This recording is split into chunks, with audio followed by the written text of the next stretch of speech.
Hello students, कक्षा 5 में आज हम पाठ 10 एक दिन की बादशाहत पाठ को पढ़ेंगे और उसे समझेंगे।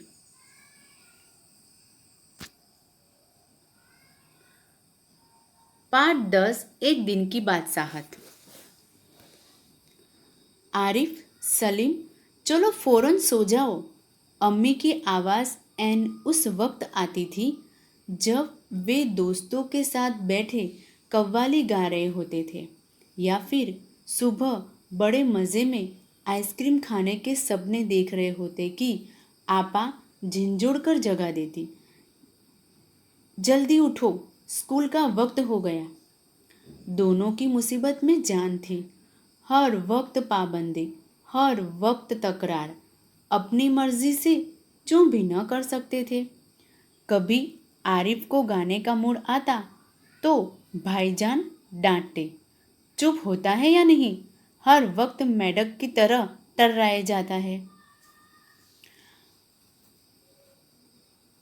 पाठ 10 एक दिन की बादशाह। यहाँ पर आरिफ और सलीम, चलो फौरन सो जाओ। अम्मी की आवाज़ एन उस वक्त आती थी जब वे दोस्तों के साथ बैठे कव्वाली गा रहे होते थे या फिर सुबह बड़े मज़े में आइसक्रीम खाने के सपने देख रहे होते थे कि आरिफ और सलीम की जो आपा थी वो झिंझोड़ कर उन्हें जगा देती थी कि चलो स्कूल का वक्त हो गया है, जल्दी उठ जाओ।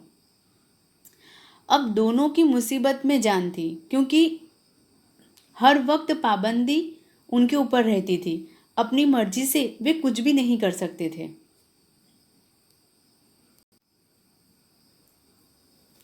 कभी आरिफ को गाने का मूड आता तो भाईजान डांटते, यानी कभी आरिफ को गाने का मन होता था तो भाईजान उसे डांटते रहते कि चुप हो जा, चुप होता है या नहीं, हर वक्त मेढक की तरह टर्राया जाता है।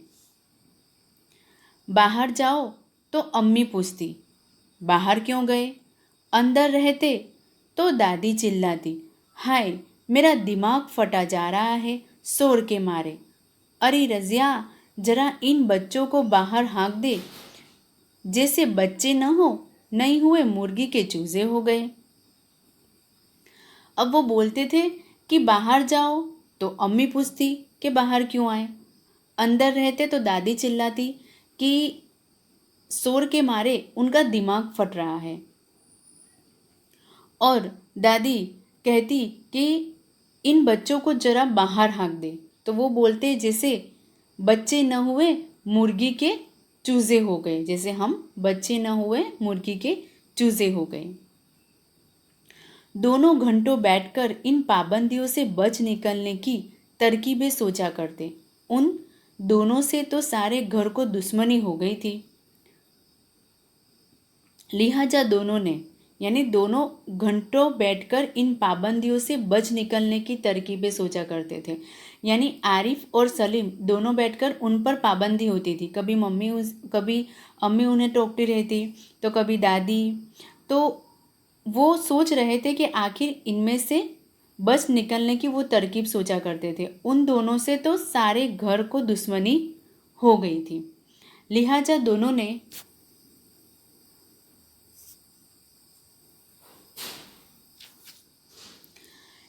दोनों ने मिलकर एक योजना बनाई और अब्बा की खिदमत में एक दरखास्त पेश की कि एक दिन उन्हें बड़ों के सारे अधिकार दे दिए जाएं और सब बड़े छोटे बन जाएं।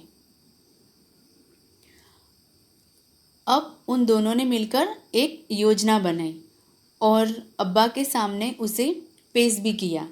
क्या थी उनकी योजना?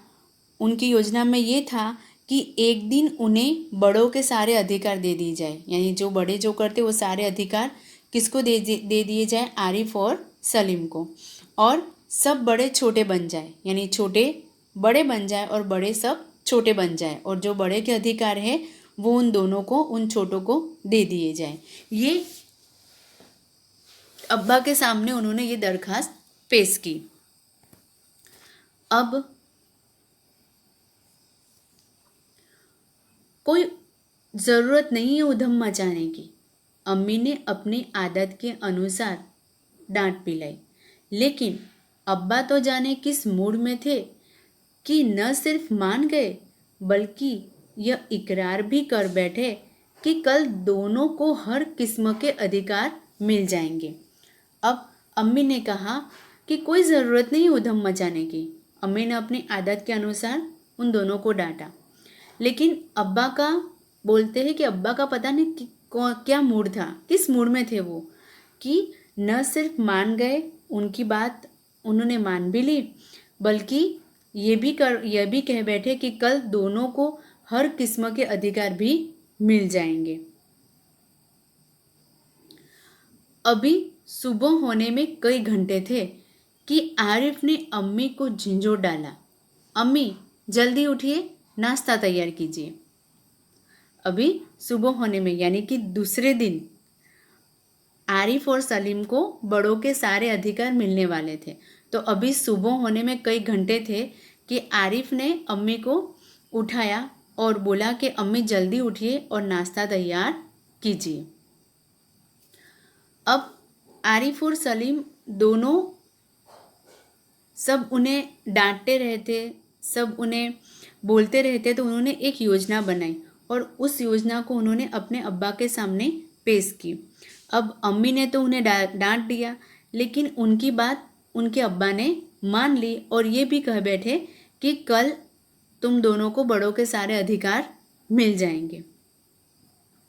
और अभी सुबह होने में कई घंटे बाकी थे, तो आरिफ ने अपनी मम्मी को उठाया और बोला कि जल्दी उठिए, नाश्ता तैयार कीजिए।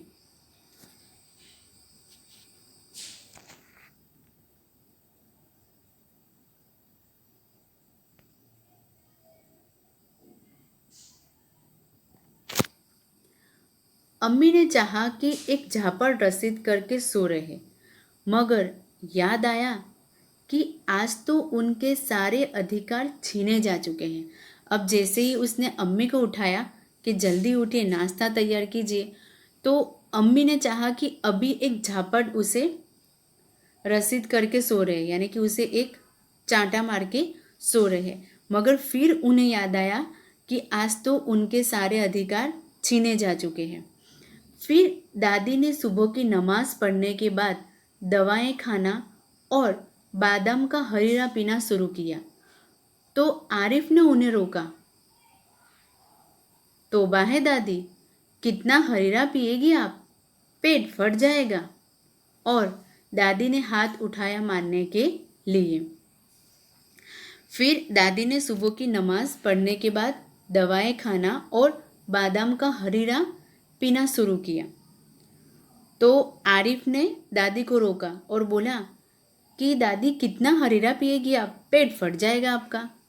तो दादी ने हाथ उठाया मारने के लिए।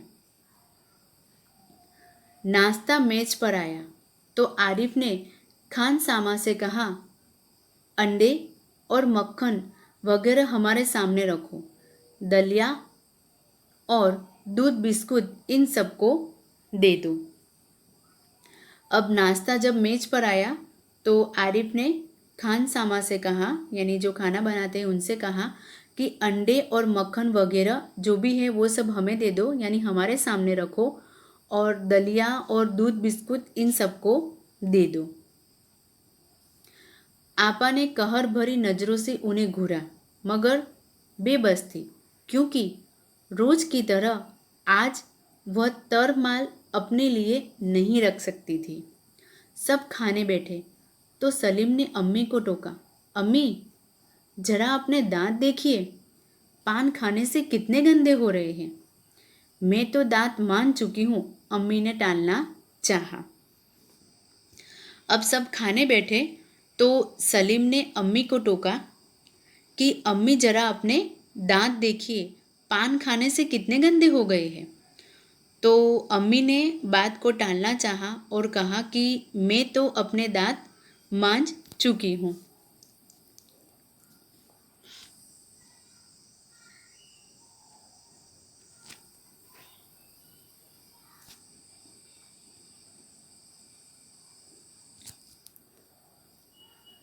नहीं, चलिए उठिए। अम्मी निवाला तोड़ चुकी थी, मगर सलीम ने जबरदस्ती कंधा पकड़कर उन्हें उठा दिया। अम्मी को गुसलखाने में जाते देखकर सब हंस पड़े, जैसे रोज सलीम को जबरदस्ती भगा के हंसते थे। अब जब अम्मी ने कहा कि मैं तो अपने दांत मान चुकी हूँ, तो उन्होंने कहा नहीं, चलिए उठिए अम्मी। अम्मी निवाला तोड़ चुकी थी, मगर सलीम ने जबरदस्ती खंदा पकड़कर उन्हें उठा दिया। अब जैसे ही अम्मी को गुसल खाने में जाते देखकर सब हंस पड़े, जैसे रोज सलीम को जबरदस्ती भगा के हंसते थे। फिर वह अब्बा की तरफ मुड़ा। जरा अब्बा के गद देखिए, बाल बड़े हुए, सेव नहीं की, कल कपड़े पहने थे और आज इतने मेले कर डाले। आखिर अब्बा के लिए कितने कपड़े बनाए जाएंगे। फिर अम्मी को गुसलखाने में भेजकर फिर वह अब्बा की तरफ मुड़ा और बोलता है कि जरा अब्बा की गद देखिए, यानी जरा अब्बा को देखिए, बाल बड़े हुए हैं, सिव भी नहीं की है, कल कपड़े पहने थे और आज इतने कपड़े उन्होंने मेले कर दिए। आखिर अब्बा के लिए कितने कपड़े बनाए जाए। यह सुनकर अब्बा का हंसते हंसते बुरा हाल हो गया। आज ये दोनों कैसी सही नकल उतार रहे थे सबकी, मगर फिर अपने कपड़े देखकर वह सचमुच शर्मिंदा हो गए। यह सुनकर, जैसे ही उन्होंने कहा अब्बा के बारे में, तो यह सुनकर अब्बा को हंसते हंसते उनका बुरा हाल हो गया और बोलने लगे कि आज ये दोनों कैसी सही नकल उतार रहे थे सबकी, मगर फिर अपने कपड़े देखकर वह सचमुच शर्मिंदा हो गए।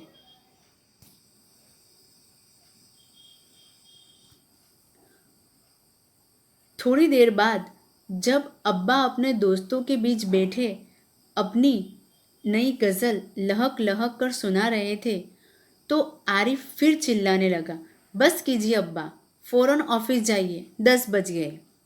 यानी थोड़ी देर बाद जब अब्बा अपने दोस्तों के बीच बैठकर क्या गा रहे थे, नई गज़ल लहक लहक कर उन्हें सुना रहे थे, तो फिर आरिफ फिर चिल्लाने लगा और कहने लगा कि बस कीजिए अब्बा, फ़ौरन ऑफिस जाइए क्योंकि 10 बज गए हैं।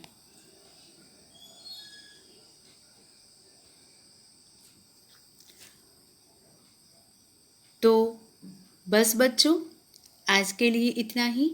इस पाठ का जो आगे का हिस्सा है वो हम नेक्स्ट वीडियो के अंदर देखेंगे।